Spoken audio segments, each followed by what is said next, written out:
often beginning to talk about modernity, we usually begin with the star architect that has in many ways defined the 20th century architect, and the way that we perceive him is through this particular image of this man called Le Corbusier, whom I guarantee you have already heard of. And what we're going to do actually, maybe over one or two lectures, I think it just might require two, but we'll see how long it takes.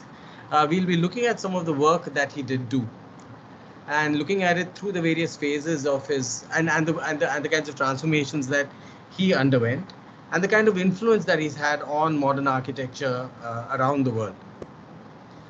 So we are going to actually look at this. This is something that we had made, which is actually, well, simply a chart of almost everything that the man was, the big things that the man was involved in. And as you can see, he was prolific. So while the lower area is largely biographical information, what you're seeing in blue here is actually work that was never built, unbuilt works and publications, which is really, I think, in many ways with Corbusier, sometimes even more influential than any of the actual buildings that he did build. And what you have here up are some of the buildings that he did build. So what we'll be doing is that we'll be looking at this entire narrative through three or four different lenses, and keep kind of discovering new things about that one rather strange, peculiar, and very powerful kind of man in the history of modern architecture. This is very loosely just to give you guys an orientation. What you have here lower is the timeline. Corbusier was born in 1887. Okay, so he was 13 at the turn of the century. And then there was in 1914, so he was 27 at the beginning of the Second World War. Beginning of the First World War. And then you have that entire period in the center, that the period that we've been looking at quite a bit across the semester, which is looking at the interwar periods and all the work that was happening in the Bauhaus, in Russia. All of these things was happening at that time, right? So that is all happening in this period. And then you have the Second World War. And of course, Corbusier, we have to also look at what happens after the Second World War, because Corbusier's influence, of course, reaches back into India through Chandigarh in the post Second World War period. But we shall start off with, I think, his first phase. So what we'll constantly do is see this timeline come and go over and over again. And we'll be looking directly at some of the important kind of architecture projects that the guy did before, in many ways, he became the man that we know so well.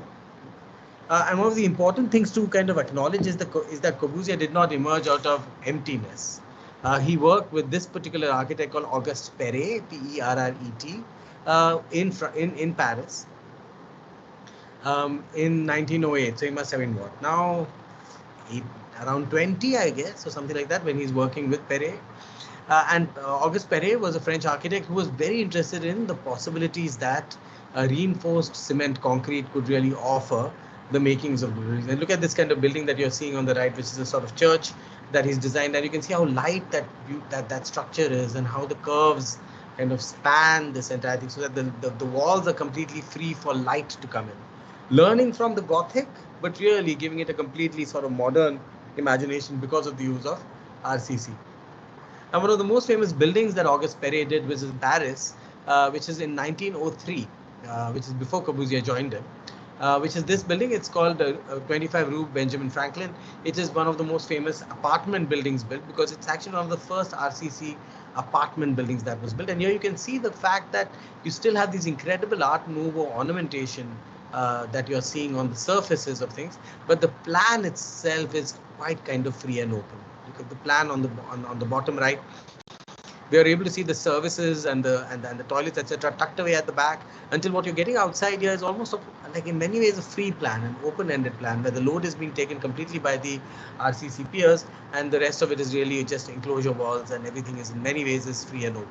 So in many ways, the free plan or the open plan that we very often kind of talk about when we are talking about Corbusier can be seen in this building itself. And Corbusier, of course, worked with him. Corbusier also worked with Peter Behrens, whom we met, I think, a few weeks back when we were discussing the new objectivity. Because at that time, Peter Behrens, in Peter Behrens' office, there was also, besides Le Corbusier, Walter Gropius, as well as Mies van der Rohe. So as you can see, the Peter Behrens was a formative influence on all of them. And Peter Behrens' work, of course, is very interested in new materials like steel and RCC and how they can be involved in the making of a new architectural language. While at this time, Corbusier himself is building in the small town in which he was growing up. And these are the kinds of buildings that he was building. This is 1905. This is Villa Fallet.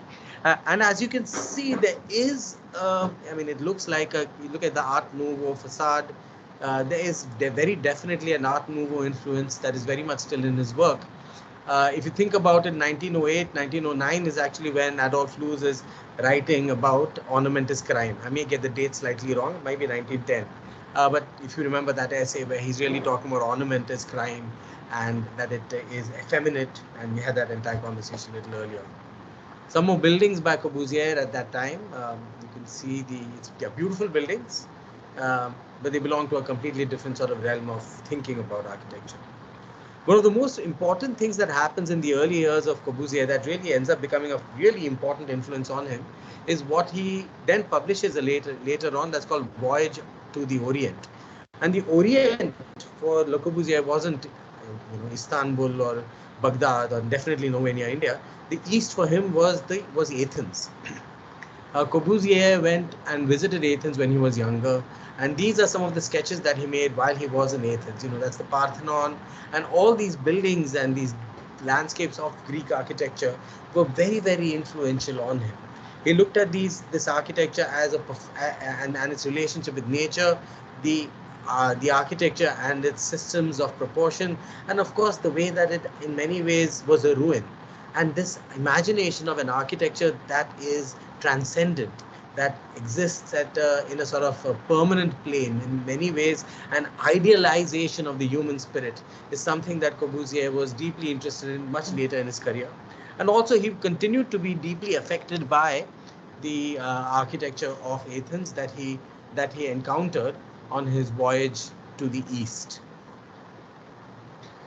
He was also, he went to the Werkbund exhibition. We visited this exhibition twice already, in 1914 in Cologne. Once we visited it with the German Expressionists, where Bruno Taut, if you remember him, had built his famous glass pavilion as one of the first, I guess, as one of the most important buildings of the German Expressionist movement.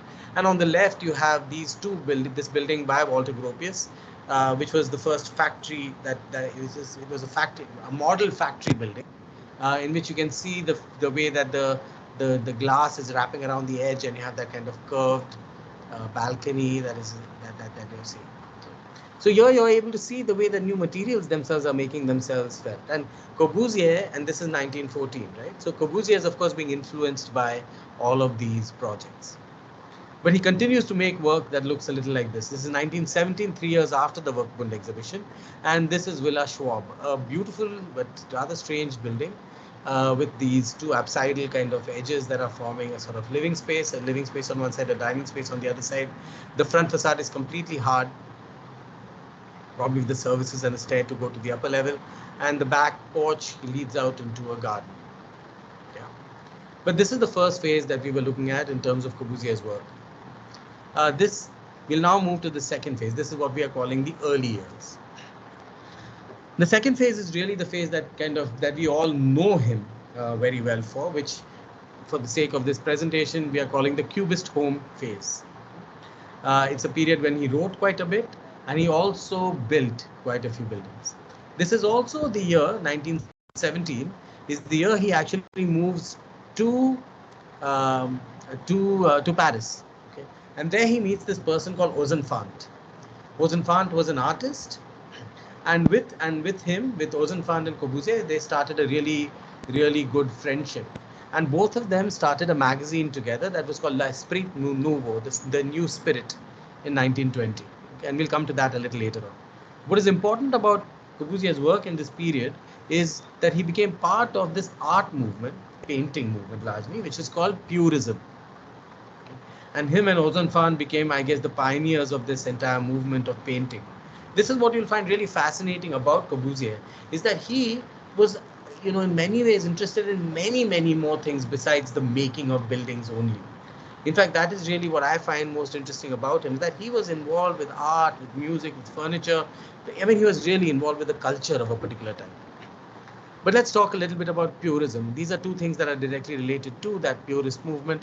One is 1918, he wrote an essay called After Cubism with Ozenfant and created this movement called purism.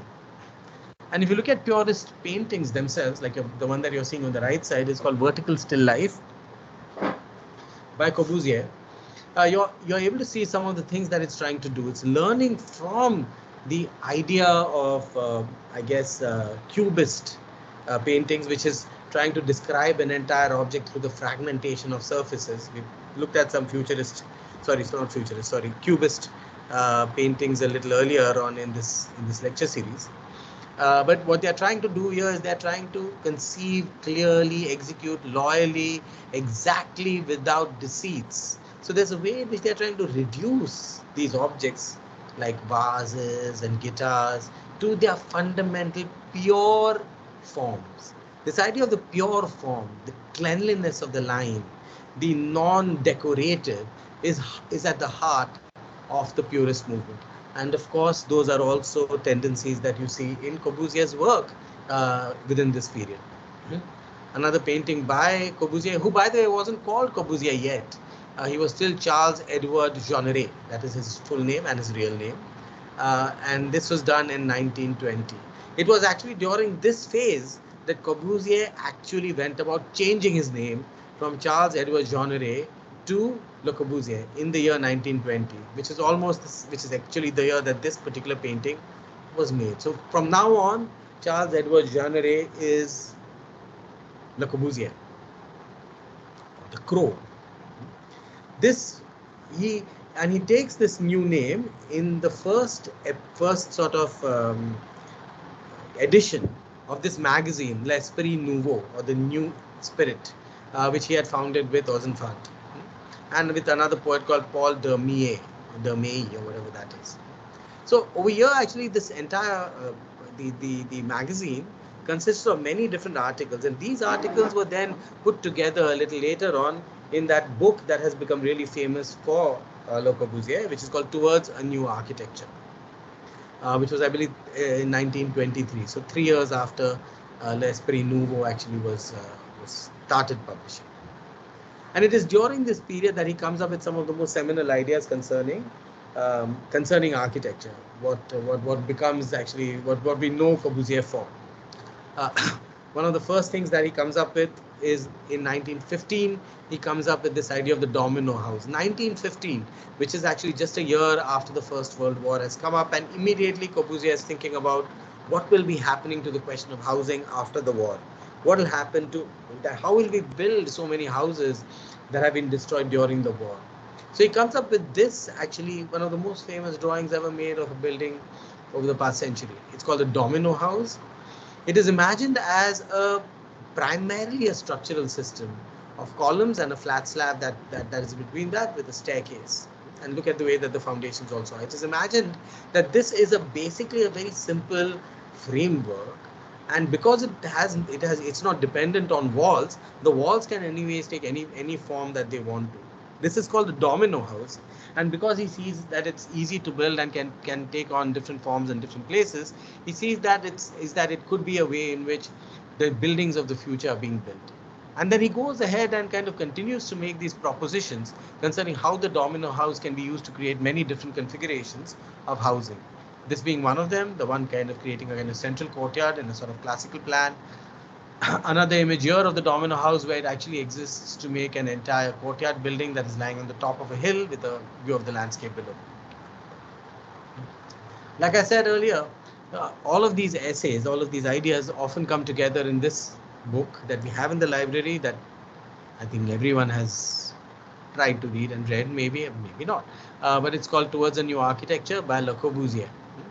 And in it has an interesting little index. I always find indexes to be very, very telling about what a book is about. It starts off with saying the engineer's aesthetic and architecture. 3 reminders to architects: mass, surface, plan, regulating lines, eyes which do not see liners, airplanes, automobiles. Architecture, the lesson of Rome, The illusion of plans, the pure creation of the mind, mass-produced houses, and architecture revolution. Look at the concerns that are there here, right? One is that of the engineering and machines, liners, airplanes, automobiles. The other one is form itself, mass, surface, plan, regulating lines. And the third is the classical, the lesson of Rome. So you have these three rather different interests that seem to come together in Corbusier's writings, and they seem to kind of collide together in these buildings that he loves so much, large grain stores. He says that their forms are so beautiful and pure because they emerge completely out of what the building is supposed to be doing. There is no aesthetic, he says. He said the aesthetic emerges out of the just the kind of beauty of the necessity of storage of grain. If you remember the Fiat racing track that we saw when we were discussing futurism, the building with the racetrack on top, Corbusier is of course referring to that building as well, because he says that building also is primarily interested in making an architecture out of necessity and of course out of the automobile. And the idea of the machine and mass production as a mode through which one can make new cities is so deeply ingrained in this entire in the entire imagination. These are the eyes that do not see, according to him: ocean liners, airplanes, and automobiles. And then he goes about giving ideas for what should happen to cities in their entirety. And we shall look at some of the city plans a little later on. But this is what he talks about: regulating lines, proportions, elevational proportions. Such a classical imagination is deeply embedded in the way that Corbusier's imagination of what good form really is. So in spite of all the various sorts of ways in which we've discussed, Corbusier is very often discussed as one who is anti-history or is breaking with history. Actually, in many ways, Corbusier sees himself as the natural extension of the historical. He may even consider himself as the truthful natural extension of the historical. Because this is also within the book. It's called The Architecture of Rome, and this diagram is very, very telling, where he takes Roman architecture and he looks at the Platonic pure forms that have made it, and then thinks about these as the Platonic volumes that could be used to make the architecture for the new man. He also designs two conceptual homes. This is the Maison Citroën and one which is called the Maison Ribot. And both of them are actually different. Both of them are concepts that are different concepts for homes in the 20th century. One of them is this one, which is like a double level, split level with a double height on one side. This is the Citroën model. Yeah, you're able to see the plan on one side. Lower level is full with the toilets at the back. The upper level has the bedroom and the toilet at the back, a little sitting area that overlooks a double-heighted entranceway. And then there is the far more, I guess you could call it regular Maison Ribot, which has a parking on the lower level. All living happens at the first level, and then you come to the bedrooms at the second level. There's another typology that he also evolved, which is called Maison Menor. Now, you have to try and understand that this is Corbusier, who's actually just generating drawings, generating arguments. There is no client here that he is imagining. This is him purely, I guess, making these ideas, sending them out into the world, and that he sees very much is also the job of the architect. However, in 1924, he does get the option and the opportunity to design an entire colony to demonstrate these homes. It's a housing colony at Bordeaux-Pessac, I guess, I don't know how you pronounce that, in 1924. Try and understand that this drawing is 1920 and this is 1924. Okay. Still, now the Second World War is over, remember. First World War is over. These are some images of the housing colony, and if you just take a look at this drawing, you'll realize that actually it's a mixture of these two types. There are some Maison Ribots and there are some Maison Citroëns that are very much part of the way that this is built. Right? This seems like the Citroën type, and this seems like the Ribot type. I may be wrong, but it seems like that's what it is. But there are colors, and these are colors that are, blue, red, green. These are not the pure white buildings that we get to know that he's making. Just like, I think, just 5 years later, he's making these buildings. Right? And in these, you are able to see the beginnings of what become famously called his 5 points of architecture. I'm sure you'll have heard of these 5 points before, but because this is a Corbusier lecture, I'm going to revisit them. The first point was the pilotis. And he says that these are that for modern dwelling, these are the points that we need to look at. I mean, not too complicated. Pilotis, of course, being stilted areas. The idea is to keep the ground untouched, to raise the entire living on the upper level so that the ground stays untouched. Pilotis. The second thing that he's interested in is the free designing of the ground plan. And this diagram here, I guess, explains it. Where you have the columns that are holding up the slabs so that the walls themselves are free to do whatever they want to do. The third is the free design of the facade also. So what happens on the right side, again here you're able to see it, is that while earlier buildings, because of structure, the windows had to follow a pattern. Now you don't need to, because the external skin does not have to is not load bearing. So the facade is free to have like large windows. The next point is the horizontal window, the ribbon window, which is this one. So he says that, of course, the instead of two windows here, you can have a long strip window that runs across. And the last diagram is, of course, this one, where you have, instead of the sloping roof, now you can have a flat roof. And on that flat roof, you have another space that can be used to enjoy the sun, I guess. So these are the 5 points that we'll see over and over again in this particular period of Corbusier's career. Let me be clear. He also comes up in 1929 with what he calls the 4 compositions of homes. And he, of course, has designed every single one of these compositions. Here you have one type which is largely additive, where you have an L-shaped building that is formed out of additions of different sorts of blocks and forms that come together. In number 2, you have the basic block type, one big chunk, how you guys make cardboard models.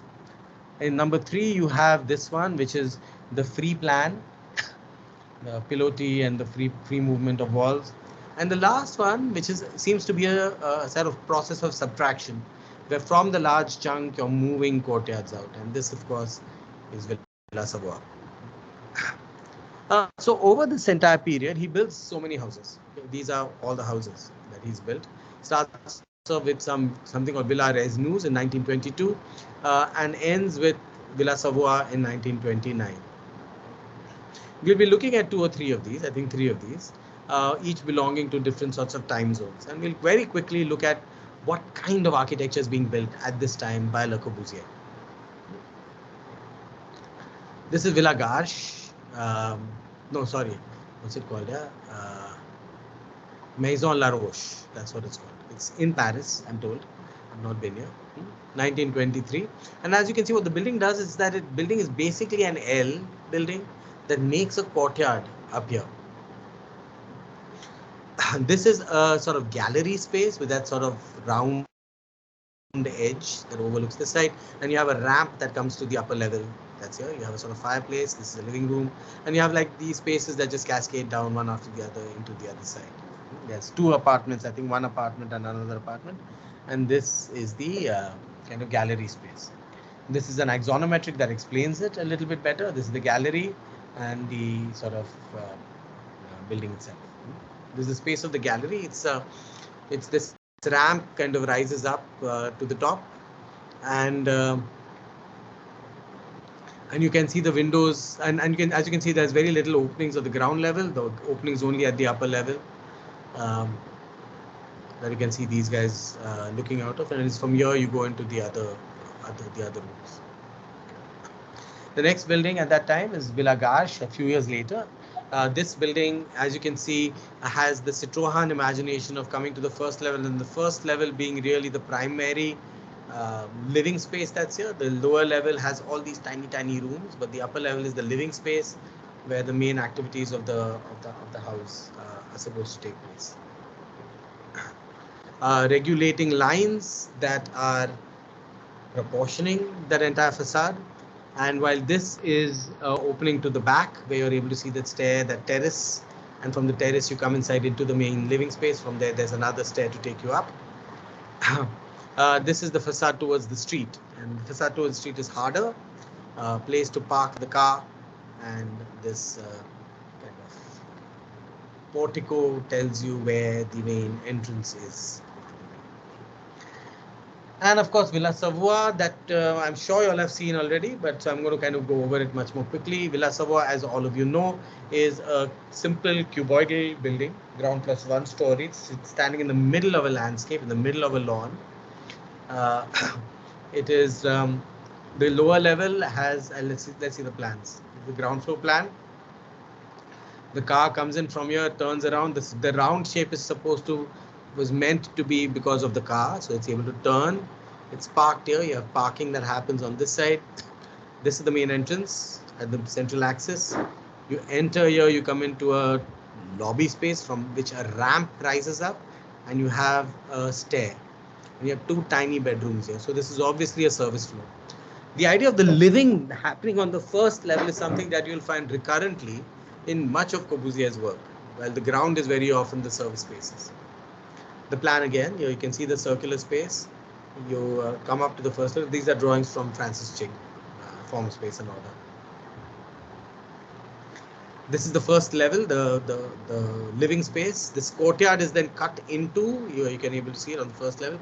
This entire thing is a courtyard that is cut up at the first level. So first level courtyard.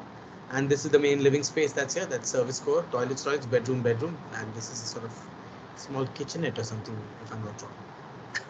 And then from here, you can go up again.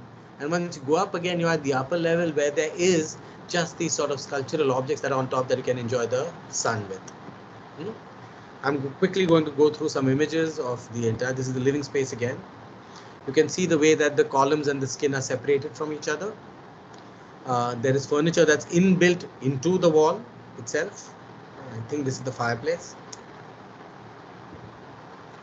This is the lower level entrance. Sorry, the first floor lobby. The bathroom. You can see the curtain that is separating from inside and outside, and this is, I guess,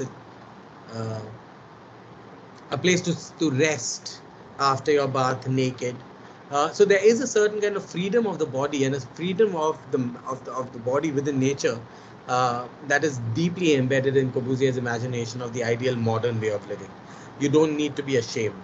The body can be naked in nature. The building can be naked in the landscape too.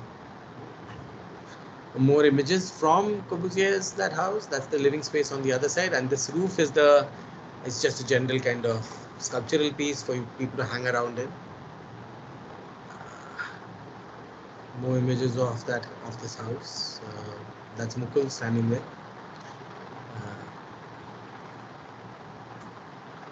From the upper level, from the terrace, from the looking downwards at the ramp.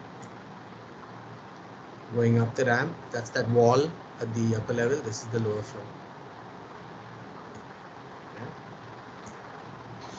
So this is I guess, his most famous period.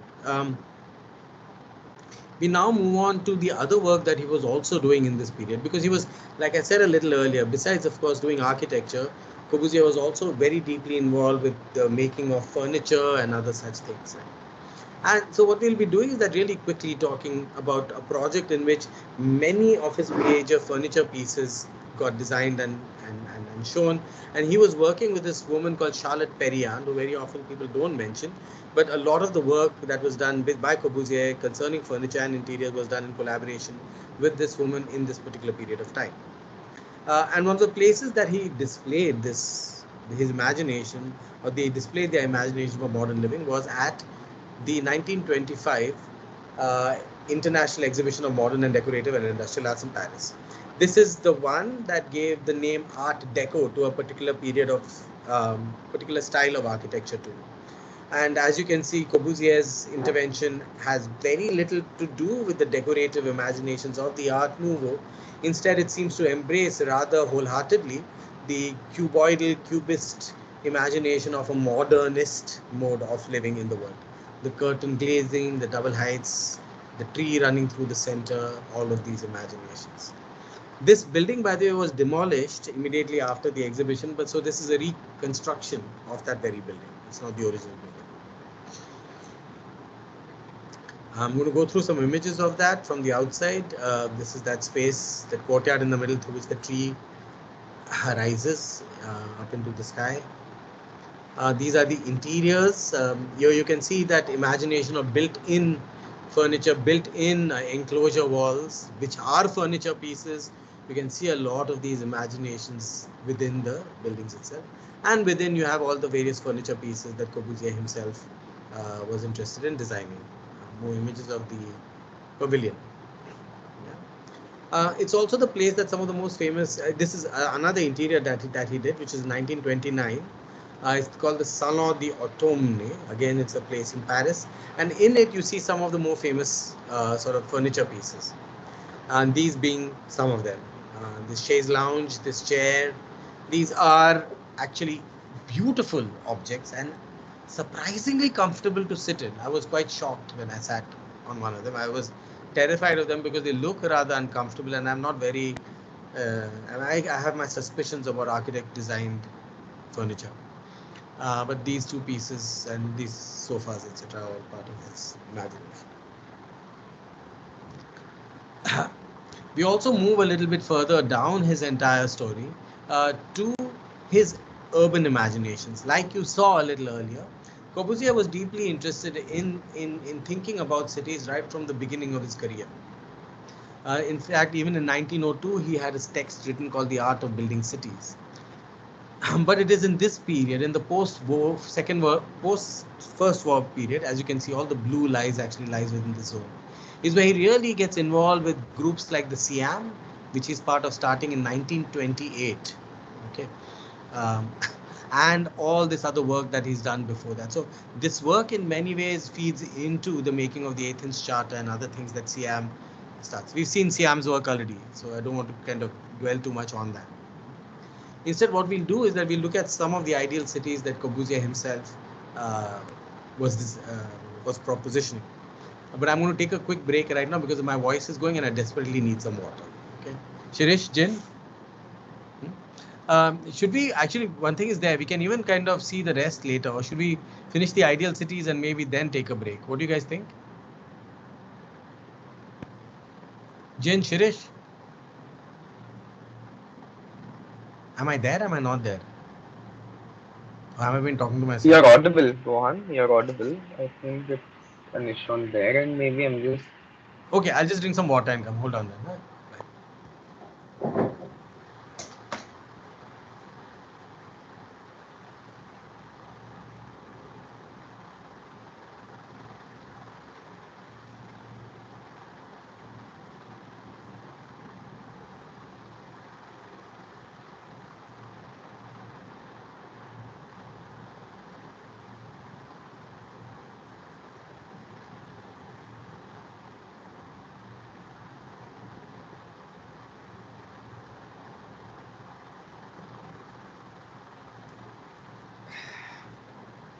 Yeah, okay, I'm back. Shirish is not on the call, and Janelle is on hold. I thought you should know. It's okay. Shirish had to kind of, Shirish will join us soon. Just send me a message. Okay. Jen, I don't know where she is, but she'll join us. Okay. Ville Contemporain, 1922. Which is somewhere around there. So at this time, he's of course designing those cubist houses, and he's also coming up with these plans for the way that modern people should be living.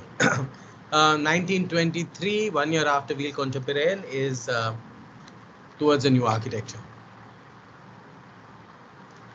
So this is the Ville Contemporain. It's imagined as an ideal city with clean geometries, obviously oriented north, south, east, west, because it's a Cartesian geometry. And what you have here are the center space, which consists of these cruciform buildings, cross, separated from the street. The street is set free according to them. So now buildings no longer have to respond to the streets.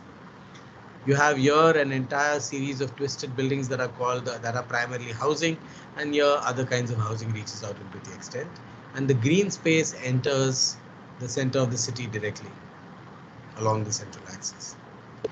More images of this design. Here you're seeing the cruciform commercial towers, the buildings that are here, and you have this grid of movement that runs through.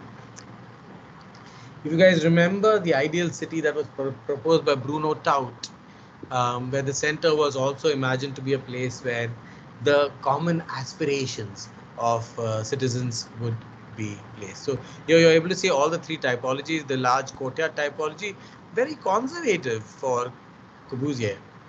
The kind of zigzaggy buildings between front yards and backyards that run across, and of course the cruciform towers at the center. Another image of the streets here. What's interesting is, of course, the way that the street seems to enter the buildings. So the buildings are longer and greater than the buildings. So this is what we call a super block imagination of the housing itself. And what that super block imagined him to do was that it allowed these large open spaces with these cruciform towers shining and glinting in the sunlight, airplanes in the sky. So a very an imagination of modern architecture that you have to imagine. This is 1920. It's 100 years back. And 100 years back, these were radical imaginations that ended up becoming so influential to the way that we started thinking about what a good city is, for better or worse. Another image of Ville Contemporaine. And it's this fundamental kind of imagination of the city that he keeps revisiting over and over again over the next few years. The next iteration of the city is Plan Voisin. While Ville Contemporaine was in some ways in an abstract, idealized space, in Plan Voisin, what he's doing is he's taking the center of Paris and he's deciding to nuke the entire center. This is where the Notre Dame Cathedral is, I think. And of course, the entire city, the center of the city is nuked. And in that place, we have these towers and those housing complexes. There seems to be a hatred of the labyrinthine mess of the older city and the desperate urge to clean it up, to clarify it with rational geometries. Another drawing of the Plan Voisin. Another image of the Plan Voisin. The third iteration is called the Ville Radius. Well, this is 1925, that was 1922, this is 1930. And in this, it's no longer Paris, it's a little like the Ville Contemporaine, but there's a fundamental difference between them. What you have here is, while the Plan was I had the center of the city at the center of the city, now it seems that the cruciform towers no longer at the center, they've been moved up. And what you now have is an anthropomorphic, or like a human body-like imagination for what the city is supposed to be, with its head, with its heart and center, and with its feet. So you have the industries that are there below, you have the administration that's there on top, and housing itself is arranged from top to bottom with a green belt in the center. You will see, and of course the two arms reach out to two railway lines on both sides. This is actually in many ways, some ways, quite similar to what ends up happening in Chandigarh in a different form, but some of these ideas do seem to resonate across there as well. These are the detailed design. So it's an incredible amount of work that's put into these projections. They are not just ki hawe mein bol diya. They are detailed ideas. Like this, for example, is the imagination of the sector for housing, where there's parking on all sides, and you have this X-shaped housing tower that rises up into the sky. Light and ventilation is seen as necessary for the health of all the residents. This is the zigzag towers. You see the fact that, again, backyards, front yards, very much part of it. And you have this imagination of the continuous building that is running across, roads running through it, and of course the roads themselves are at different heights. So there's a separation of pedestrian and vehicular traffic that is much more apparent in these models that you're seeing. You see the vehicular traffic at the upper level. The entire lower area is imagined as green, as playgrounds, stuff like that, all within. And that's Corbusier himself putting a tree on a model, I think. So Corbusier, of course, wanted projects. He didn't want all his projects to constantly be only hawe mein. Especially, he wanted desperately to be able to design a city. And you guys know where Algiers is? Algiers is in Algeria. And this here up here is Algeria, that is France. And France went about, of course, colonizing the world. And these are some of the colonies of the French Empire in 1920. Remember, it's 100 years back. And Algeria was seen as an important possession as far as the French were concerned. And Corbusier wanted to be the man who would in many ways propose a new imagination for the design of the city of Algiers. And Algiers as a city, because it was colonized, actually has a very interesting geography. This is a film made by, it's called The Battle for Algiers by Gilo Pontevedra or something like that, where you are able to see the way that the geography of Algiers itself is. Algiers is a city that is divided very clearly into two parts: a colonial French part and a Arab part. While the city European and the city Casbah, and the film, of course, is constantly cut between these two. But why I'm showing this is that because there's a way in which the city of the Europeans is all these sort of clean roads, boulevards, and all of these, while the city of the Kasbah is imagined as a labyrinth of these courtyards and tightly packed houses and terraces and things like that. And of course, the European city is the place for the military presence and military presence that is in many ways, I guess, colonizing the Kasbah. And Corbusier himself is definitely looking at the design of Algiers from the colonial point of view as a colonizer. In fact, these are drawings that he makes in 1930 or something like that, where he's able to see this. Look, see, this is Paris up here. This is the map of Africa. This is Paris up here, and there is a spear that begins in Paris that runs through Algiers right into the heart of Africa. And he is then really interested in looking at the Algiers actually as being an extension of Parisian rule, in many ways an extension of French colonialism. You're even able to see that in this sort of strange drawing that he makes here, which says that Musalman, which is horizontal, and European, which is vertical. So there is in many ways almost a phallic imagination of European modernism that is going to pierce feminine kind of Africa.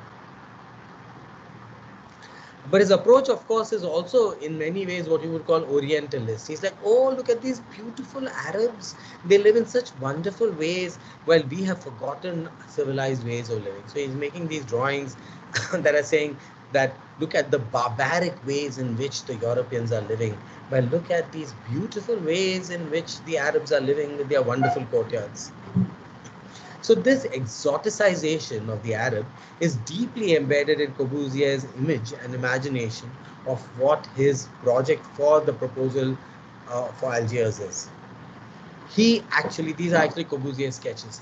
He is very fascinated by what he calls the femininity of Arab lives, of Algerian women, of African life. So there is a sort of exoticization and, in my head, a sexualization of the African Africa as this sort of virgin, pure space that European civilization is going to penetrate. And it's pretty much in the drawings and also in his writing. If you just read him, the nobility of the nude, thanks to the plastic structure of certain females of the Kasbah under the intense but nuanced light of Algiers. So he's writing in these extremely sexualized ways about the women of Africa as well. It also ends up in actually his drawings of his proposal for Algiers. This is his sketch for the Kasbah, and look at this, the way that he draws the Kasbah. He draws the Kasbah as a veiled Arab woman. Yeah. This is the cover of the plan Obus, is what he ends up calling the plan for Algiers, right? And this is him talking about Algiers, the city.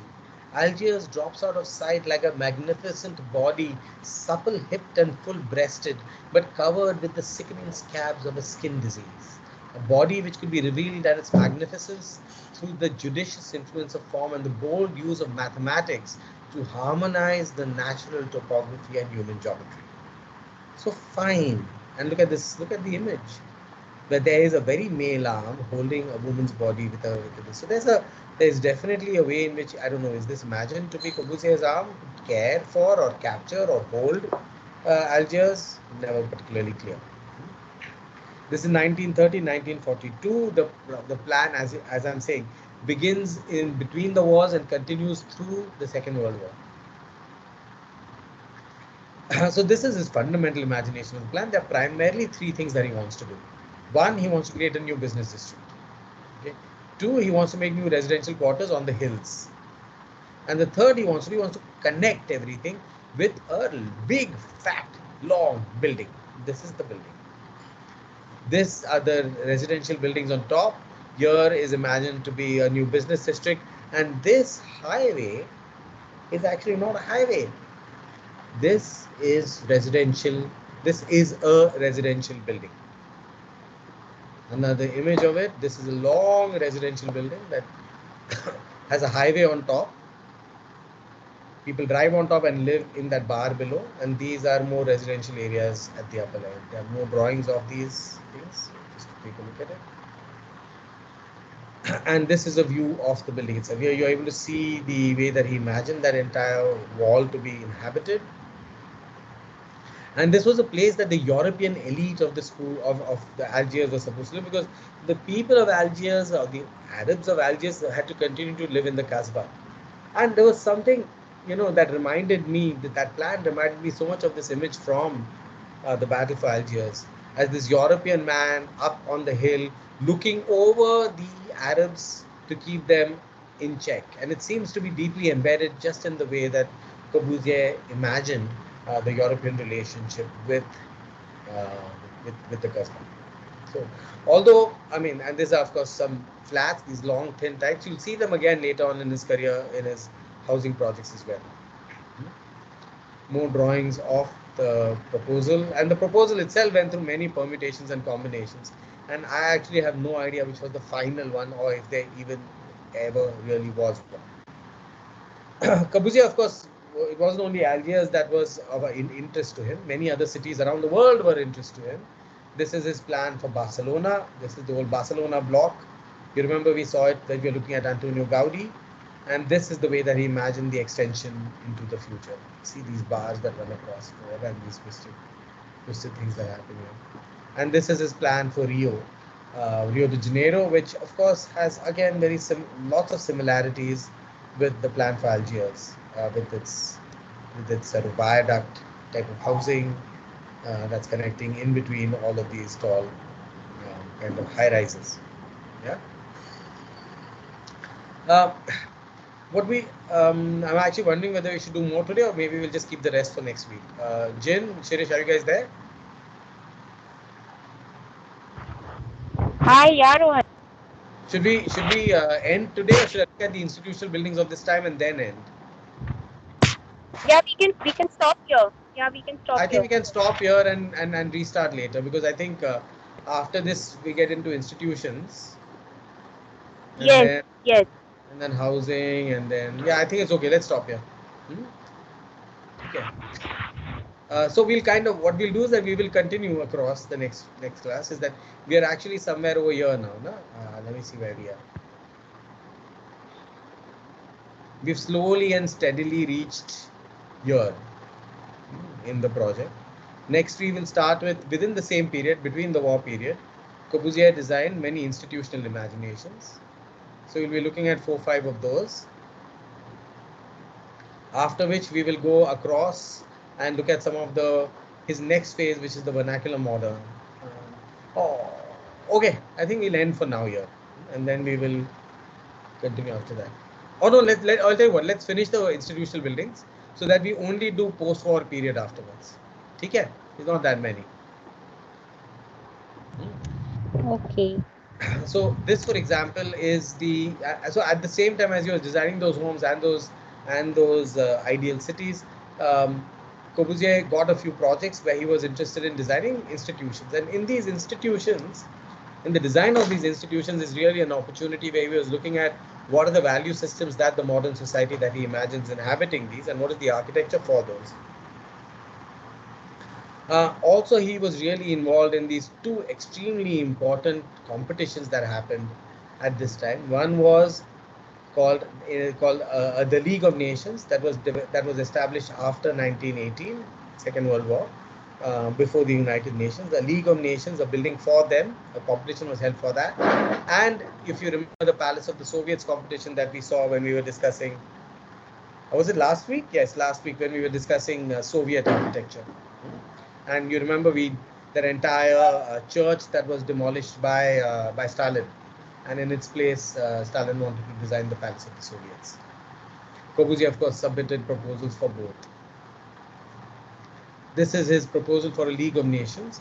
And what's interesting about the League of Nations proposal is that it consists of many different parts, okay, that can and very often be reassembled in different ways. So it's imagined that all the programs have these distinct architectures that can then be taken and configured and reconfigured depending on the site into different sorts of ways. And this is the Palace of the Soviets competition, where there is again very similar that you have these different pieces that are come together. A large hall where the Soviets would meet, and a mini hall on the other side, and the symmetrical around this symmetrical axis that is very much you can see the plan. And here you are able to see the different ways in which he said you could configure the different objects. So all these different parts to hold, like literally like machines being assembled and reassembled together like Lego pieces. You know what was chosen. We saw that last week. This like large tower, Lenin on top, and this, of course, was a way in which, because Corbusier believed that the Soviets would, because they were so interested in constructivism earlier, it was imagined that the Soviets would embrace him with open arms. But of course, Stalin wasn't interested in modernism as an architectural language and preferred a more conservative imagination. However, Corbusier did actually build one building in collaboration with another architect in Moscow. It's called the Centro Soyuz. We'll see a few images of that. The building has similar personalities as the League of Nations, and this it consists of different parts that are then assembled together, and every part expresses its own identity. It reminds me a little of this of the idea of the Bauhaus building too, with its various parts each expressing their own. This is the building itself. You can see the architectural language where each of these, like look at this tower, it's like an assembly of forms put together. The Centro Soyuz building. It was a government official ministry. It was an office building. More on that.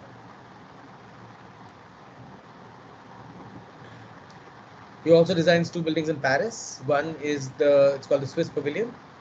And what's important about this, of course, is that in this you are able to see the institutional ramifications of the 5 points that he had suggested.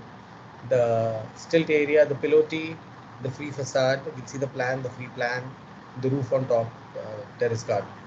You see the plan itself, like a single loaded corridor, rooms on one side at the lower level. As it goes up, it turns only into the bar with the staircase. That's what you're seeing in the staircase block. Look at the freedom of that line. I just love that. And the ground level is this, where you see the street area, the common lobby space, and if you guys remember the project that we saw in the Soviet era, the Narcom Fin building, the long thin bar. Corbusier seems to be influenced by that, or he influenced that too. The lower stilt area, you see the facade details, thin, free-flowing facades.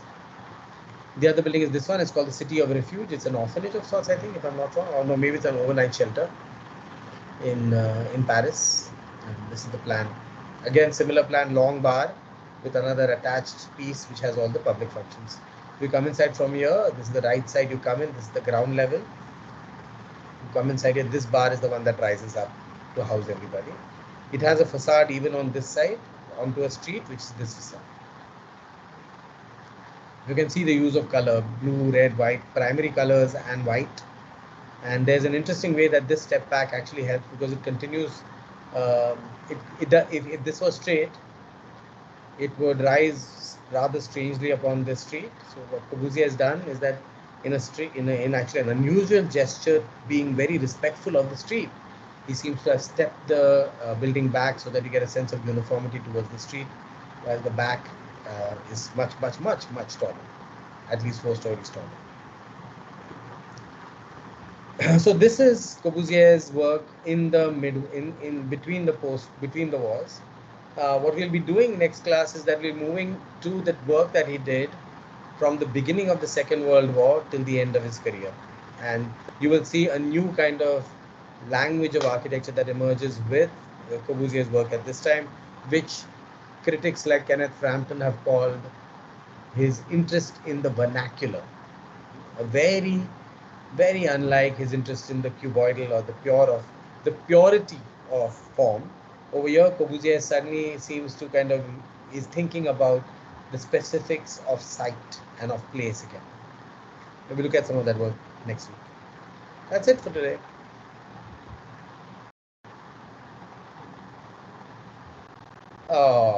Any questions, comments? I love his immense dislike for conventional doors because you have the striking red mill owner's door, even the Notre Dame door. That was this, the first piece of art that you witness before you enter. I also noticed that his private apartment in Paris didn't have a bathroom door, which I found to be quite crazy. And even the Villa Savoy one had a curtain, I think. I find that quite interesting. There's a certain, I think Corbusier imagined himself as a sort of, there is this idea of bathing, of being naked in the sun. You know what I mean? All of those imaginations are very, very much part of his work. In his drawings, in fact, and I have photographs of him where he is painting naked. There is a sort of freedom of the body that is deeply embedded in the way that he looks at. Sometimes, I remember we were having this conversation. We were thinking about what kind of body inhabits a home. Like when I'm designing means when Corbusier is designing, whose body does he imagine inhabiting the home? And with Corbusier, there's a certain kind of way in which he imagines a naked body imagining them, and he's quite cool about that. Even in the Shodhan villa, although I couldn't go into the bedroom, even though I had gone to this home, I'm told that the bathroom does not have doors. The bedroom, yeah. So it's like that. Khullam khulla pyar karenge, I guess.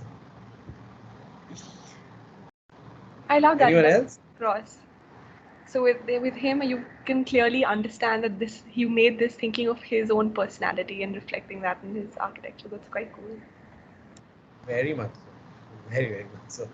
Yeah. Others? Anyone else?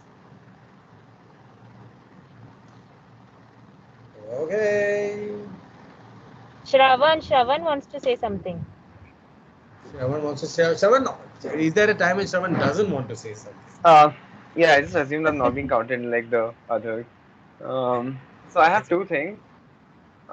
One is a comment about how I think it's interesting how, like, despite being so box-like in his designs, except for maybe the institutional buildings where it's much more large scale and there's more boxes, there's a certain respect for context he always has. Like you just mentioned, that kind of just the act of pushing it back, or even in Ahmedabad, like there's a certain mill owners, there's a certain kind of scale he has. Like the Breezewell is obviously a passive design element and also like a response to the context, but also this kind of build up. Like I mean, I remember we were taking photos there, and like there's a certain build up of the grand scale of the mill owners that he captures just by placing it correctly. So it's interesting how a man can like just take such an orthogonal shape and place it and still have it into a like fitting into a context respectfully without editing that box of his plan. Yeah.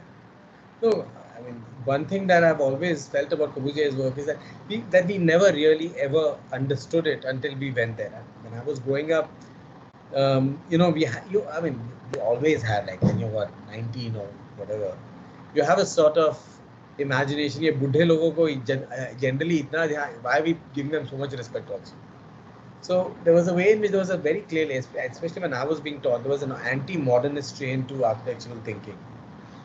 And the first time I went to Chandigarh, I was like, yeah, this is damn bad, damn boring. It's repetitive and it's banal and it's all of the above.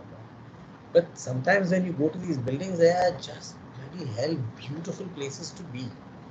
And with Corbusier, that happens way too often. So and sometimes he does himself a disservice by talking too much. His buildings are so much more than everything he says they are. Villa Savoy is not a checklist of 5 points. You know what I mean? It's so much more than that. It's so much more than that. It's a beautiful piece of architecture to live in, to just stay in. And that somehow, when Corbusier talks about machine aesthetics and he talks about all of that shit, tends to take away from the fact that the building is itself much more than that. But I must say that his next phase of work, which is from the Second World War onwards, his work is far more like, you can imagine Villa Savoy and all as being fairly white cubes in light. The materiality is not central to the concerns of Villa Savoy. While from the Second World War period, material becomes key. Like the feeling of materials, light and shadow, heaviness, those are things that become central to his work. So far, it's light, not shadow, that he's interested in. If you're getting my drift. What happens from now on is that he becomes interested in thickness, density, heaviness, and his work, according to me, is much more powerful. I think his fascination with the human body is also pretty interesting in terms of how much it spans across his work.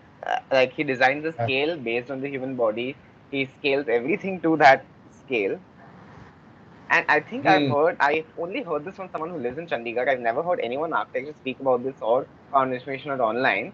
But apparently, Chandigarh has been planned in a way that is very representative of the organs and extensions of human body. Like the brain is the parliamentary centers, and I find that very interesting. How he was like obsessed with this idea of the human body when most architectures are kind of most of the architecture was planning on like larger scales, and even his so he takes he's taking a box and he's like doing so many things with it.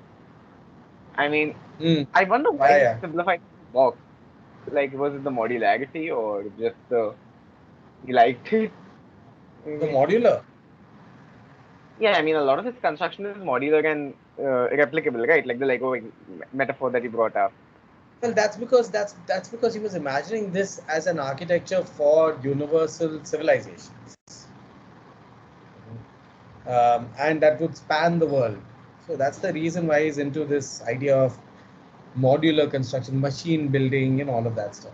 Although I must say that he does abandon that later on. I mean, now things change quite a bit, as we will see in the future. Yeah.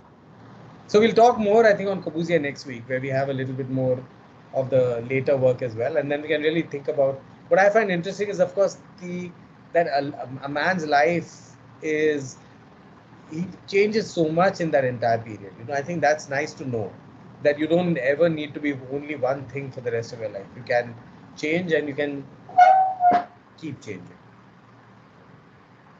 Did someone confiscate his case? Because I feel like at some point someone was like, okay, you need to stop. Like someone would have actually intervened. Like you need to stop with the orthogonal structures. But he did. But its orthogonalness is never really. I mean, he was always working with form. The orthogonal curve. It was just. Even Villa-Savoye is not orthogonal by a long shot. It has these. The lower level is this kind of curve that moves in. As you go up diagonally. There's a movement, that changes the diagram of the building into something else. True. Sure. Bye guys. Sham hand is raised. Rohan, Sham's hand is raised. Yeah. Okay. I'm not seeing any hands raised here. Rohan, yes.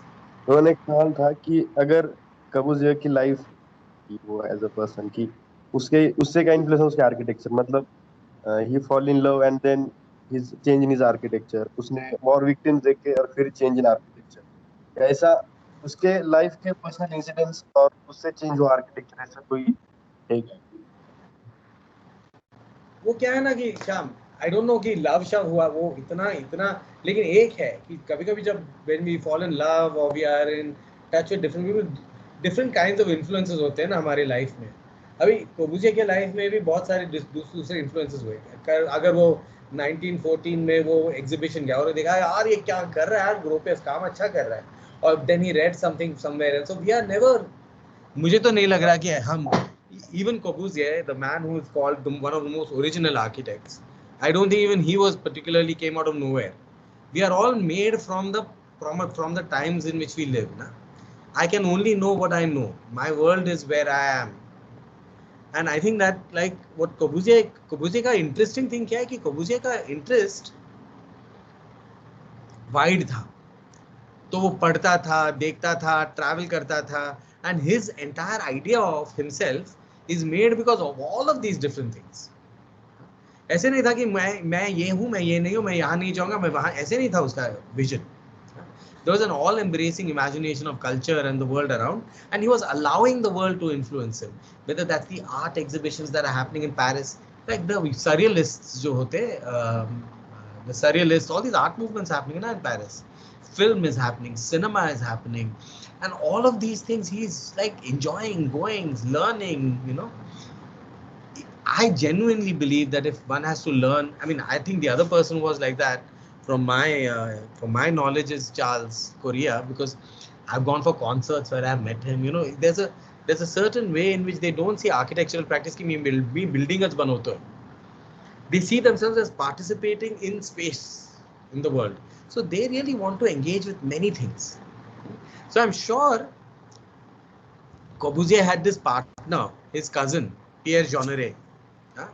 And Pierre Jeanneret and Corbusier worked together for a very long. All these projects were done in collaboration with Pierre Jeanneret, and he was deeply influential to him. I just read an article the other day. I mean, just read it just now, where one person was talking about Alvar Aalto and talking about how Aalto's work, all the furniture and all the interiors that he did, was deeply influenced by his wife, some Aina or something Aalto. So I think every relationship that we are in deeply influences the way that we work, especially if we are in love or things like that. To say exactly how that happens, I don't know. Some things in us will change whenever we meet somebody else, and that's good.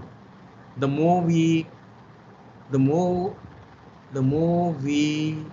allow the world to enter us, the more our work improves, the more our ideas of the world improve, the more generous we are with the things that we engage with, the smarter we get. The less we decide to look at, the stupider we get. So I always feel that the reason why we ask you to read or watch films or go to art galleries is that, because I think that you can only learn through experiencing things that you're not familiar with. So try new things all the time, I think. Even if you don't like them, like I don't like horror films, but I try to watch them, and I'm discovering amazing things that I've never thought of. Yes. I don't know whether that even vaguely answered your question, Shyam. Did it or did it not? Or you have another question?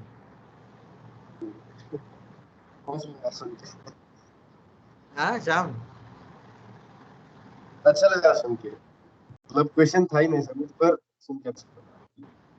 हाँ जी ठीक है sir, ठीक है समझ रहे हैं ना मैं क्या बोल रहा हूँ? क्योंकि are you in love, Shyam? Has your work ऐसे because of that? ये ऐसे बोल रहा था कि इसे हम लोग हर बार किसी ऐसा नहीं होगी कि मोमेंट से इंस्पायर हो रहे हैं, तो एक रास्ते पे मिला है या हम लोगों ने ऐसे कुछ भी छोटी-छोटी चीजें हम लोग ऐसे आते जाते हैं पूरा बदल सकते हैं, तो होना ही चाहिए। आजकल हम इस जगह रह रहे हैं जहाँ nothing is inaccessible anymore ना Shyam. Today if I want to know about what was happening in Ethiopia in 1930s, it takes like 3 clicks and I know, at least overall. It's an amazing place we are at right now. That the world is at your feet. You can know anything, you can access anything, you can build your own constellation of things that you're interested in. From Korean pop to, I don't know, Alvar Aalto. Almost anything is available for you to build your own self-identity through. No one is, and no one should be,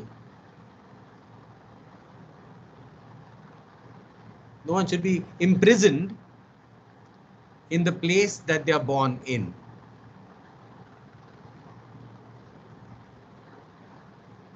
You know what I mean? Like ऐसे नहीं होना चाहिए. You are a woman, therefore this is allowed to you and not allowed to you. You are a this, you come from here, therefore this is allowed and not allowed for you. I think we spend too much time telling people what people are not allowed to do, rather than letting them kind of engage with the variety and the differences in the world. That's the.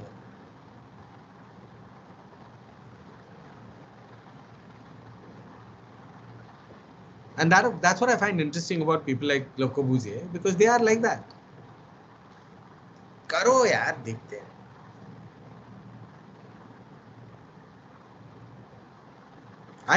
I highly recommend to everybody to constantly try and extend boundaries of knowledge, especially to unfamiliar places, unexpected places.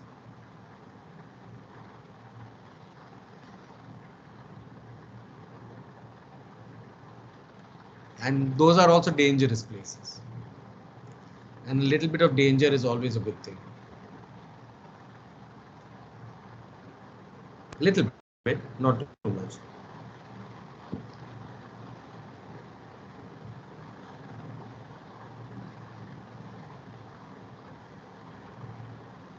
Anything else?